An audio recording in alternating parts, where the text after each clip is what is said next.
Pour moi, c'est le meilleur joueur du monde et il méritait largement le ballon d'or. Je ne sais pas ce qui s'est passé dans le coulisses. Mon petit doigt me dit qu'il ne parle pas d'Ousmane Dembélé.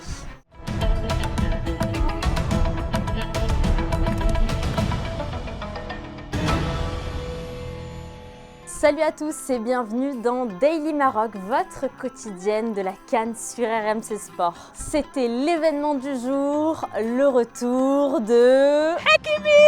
On veut Achraf qui revienne. Voilà, c'est ça, on est venu spécialement pour lui. C'est le meilleur joueur du monde. C'est clairement le meilleur joueur du monde. C'est le meilleur. C'est le meilleur joueur du monde, c'est Hakimi! Pour moi, c'est le gagnant du ballon d'or. Et moi, je partage l'opinion de beaucoup de Marocains. Pour moi, il méritait le ballon d'or. Walid Regragui nous a fait patienter, mais il nous l'avait promis. Achraf Hakimi est rentré en jeu à la 64e minute. Et Achraf Hakimi est donc entré sous l'ovation du stade du Prince Moulay Abdallah. Mais pendant une heure de jeu, les Lions de l'Atlas se sont plutôt très bien débrouillés sans lui. El Kaabi pour vous servir, Brahim Diaz pour faire le break. Et vous savez quoi? Le roi de la bicyclette a encore frappé. Ayoub El Kaabi qui met donc ce retourné acrobatique, son 3e but dans la compétition, son 2e en retourné acrobatique. Score final 3-0 et ce monsieur avait vu juste. Il y aura un 3-0. Moi, j'ai le sentiment qu'il y a un 3-0. Contrairement à ce joueur zambien. Morocco is a overrated team.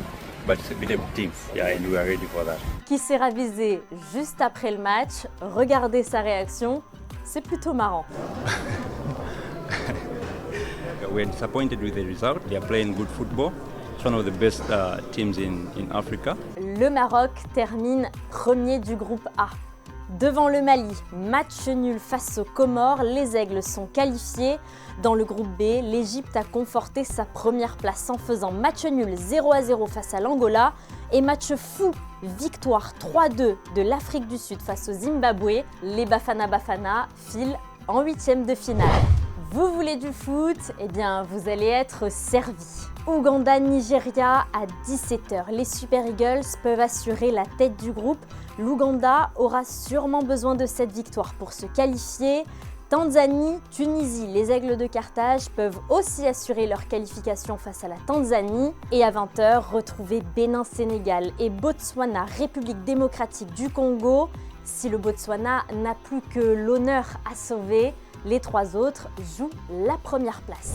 C'est le moment où les rêves deviennent des tickets. C'est l'heure du prono du peuple. Pour moi, la victoire du Sénégal 1-2-0.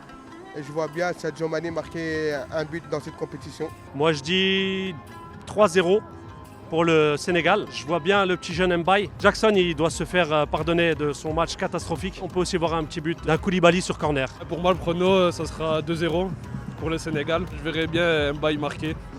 Moi, il a du talent.